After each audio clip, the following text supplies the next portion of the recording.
जय माता दी फ्रेंड्स, कैसे हैं आप सब दोस्तों। बताने के लिए कमेंट में जय माता दी जरूर लिखेगा। और अगर आप हमारे चैनल पर नए हैं तो सब्सक्राइब करना बिल्कुल भी ना भूलें, क्योंकि हम आपके लिए लाते हैं एक से बढ़कर एक उपाय आपके जीवन से जुड़ी समस्याओं के लिए।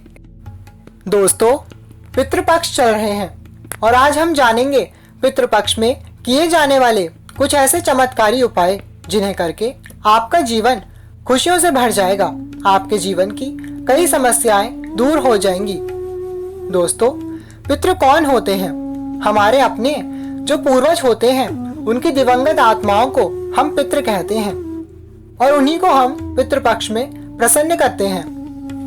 फ्रेंड्स, एक बार देवी देवता भी फल देने में देरी कर सकते हैं, लेकिन हमारे पितृ हमारी सभी इच्छाएं अवश्य पूर्ण करते हैं, क्योंकि हम उन्हीं की संतान हैं।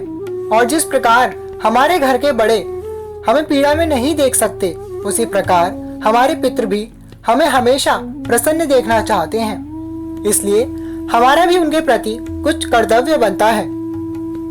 जिस प्रकार से हमारे माता पिता की हमसे छोटी छोटी अपेक्षाएं होती हैं, उसी प्रकार पितृ भी चाहते हैं कि हम उनके निमित्त दान, पुण्य और सत्कर्म करके उनकी आत्माओं को उच्च लोकों तक पहुंचने में सहायता करें। तो चलिए फ्रेंड्स, उठा लीजिए कॉपी पेन और लिखना शुरू कर दीजिए। पहला उपाय।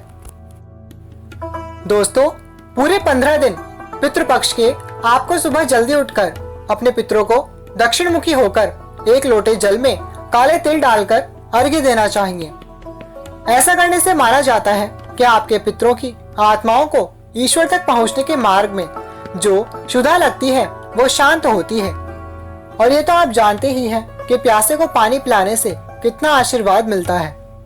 फ्रेंड्स, जल देते हुए बोले ओम सर्वेभ्यो पितृभ्यो नमो नमः, या फिर अपने पितरों का नाम लेकर उन्हें प्रणाम करते हुए जल दें।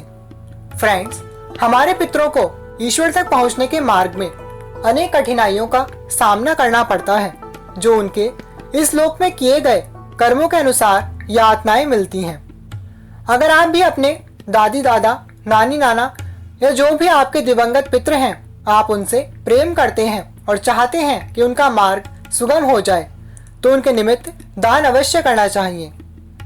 हम उनके नाम से उनकी पुण्यतिथियों पर जो भी दान करते हैं, वो उनके मार्ग में उन्हें सहायक होती हैं। जैसे आपको छाता, जूते, चप्पल, अनाज, घड़ा, वस्त्र और धन का दान करना चाहिए।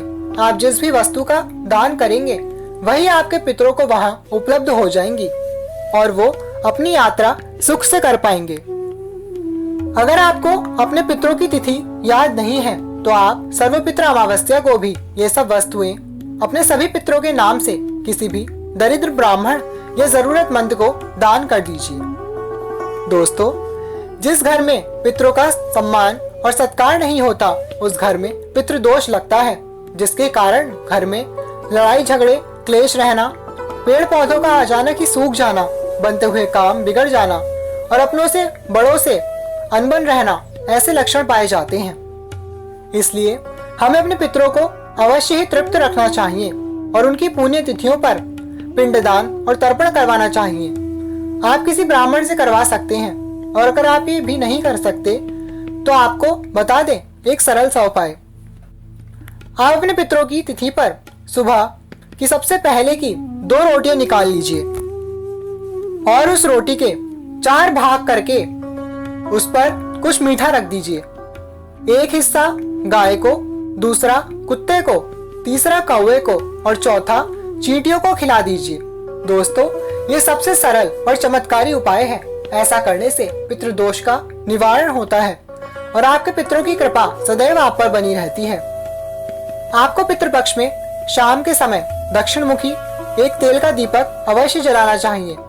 अगर घर में पितरों का स्थान है या कोई तस्वीर लगा रखी है, तो उनके सामने जलाएं, वरना ऐसे ही दक्षिण मुखी होकर सरसों के तेल का दिया जलाएं।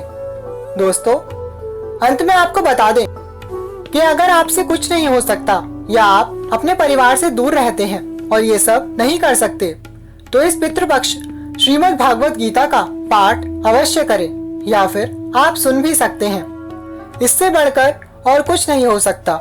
ऐसा करने से पितरों को साक्षात मोक्ष की प्राप्ति होती है और वह आपसे प्रसन्न होकर आपको सब कुछ दे डालते हैं। तो दोस्तों, कर लीजिए उपाय और मना लीजिए अपने प्यारे पितृ देवताओं को। अगर आप भागवत गीता सुनना चाहते हैं तो हम आपको गीता के सभी अध्यायों का लिंक डिस्क्रिप्शन बॉक्स में दे देंगे, आप वहां से सुन सकते हैं। अगर आप जानना चाहते हैं कि पितृपक्ष इस साल कब से कब तक है और श्राद्ध तर्पण अपने हाथों से करने की विधि क्या है, तो इन सभी वीडियोस का लिंक भी हम आपको दे देंगे। दोस्तों, हमारी माता रानी के नवरात्र भी आने वाले हैं और इस बार हम सभी धूम मचाने वाले हैं। एक से बढ़कर एक उपाय, टोटके और पूजा करने वाले हैं, तो हमसे जुड़ना बिल्कुल भी ना भूलें। माता रानी के इस प्यारे से परिवार का हिस्सा बनने के लिए चैनल को जरूर सब्सक्राइब करें और बेल आइकन को भी प्रेस कर दें ताकि हमारे आने वाले वीडियोस का नोटिफिकेशन सबसे पहले आपको मिले। वीडियो अच्छा लगा हो तो लाइक करना ना भूलें। ये जानकारियाँ दूसरों से भी शेयर करें और माता रानी के इस परिवार से उन्हें भी जोड़ें। अब मिलेंगे अगली वीडियोस में, तब तक के लिए thank you all, love you all, जय माता दी।